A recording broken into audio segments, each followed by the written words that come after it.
ஒரு சிறுவன் தனது நண்பனை சந்தித்த பிறகு மிகவும் ஒபீடியன்ட் ஆனான். அந்த சிறுவனின் பெயர் அர்ஜுன். அவன் ஒரு பூங்காவில் இருக்கிறான். மற்ற பிள்ளைகள் மகிழ்ச்சியாக விளையாடிக் கொண்டிருப்பதை பார்த்து சிந்திக்கிறான். அர்ஜுன் தனது நண்பன் ரவியுடன் நின்று மற்றவர்களுக்கு உதவுவது ஏன் முக்கியம் என்பதை விளக்குகிறான். இப்போது அர்ஜுன் ஒரு முதியவருக்கு அவரது கடைச்சல்களை தூங்க உதவி செய்வதில் மகிழ்ச்சி அடைகிறான். அர்ஜுன் மற்றும் ரவி பூங்காவில் நடந்து செல்லும் போது அவங்க சந்தோஷமாக சிரித்து பேசுகிறார்கள். அர்ஜுன் தற்போது மற்றவங்களுக்கு உதவுவதில் ரொம்ப உற்சாகமாக காட்சியளிக்கிறான். எல்லா குழந்தைகளும் மகிழ்ச்சியாக விளையாடும் சூழலை காண்கிறோம்.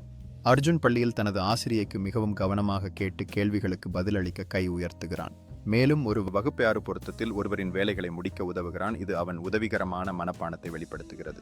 அர்ஜுன் சமூக சேவையின் நிகழ்வில் பங்கேற்று தனது நண்பர்களுடன் ஜுண்டோ மரங்களை நடுவதில் ஆர்வமாக இருக்கிறான். இந்த நிகழ்வில் அர்ஜுன் சிறிய குழந்தைகளுடன் மகிழ்ச்சியாக அமர்ந்து இயற்கையை பாதுகாக்கும் முக்கியத்துவத்தை அவர்களுக்கு கற்பிக்கிறான். அர்ஜுன் தனது உட்கட்டுமானம் மற்றும் அன்பு செயல் காரணமாக பள்ளியில் பாராட்டு சான்றிதழ் பெறுகிறான். அவர் மெய்யாகவே பெருமைப்படுகிறார். மேலும் அவரின் நண்பர்களுடன் சேர்ந்து கல்லூரியின் பரிசுகளை பிடித்துக்கொண்டு சிரிக்கிறார்கள்.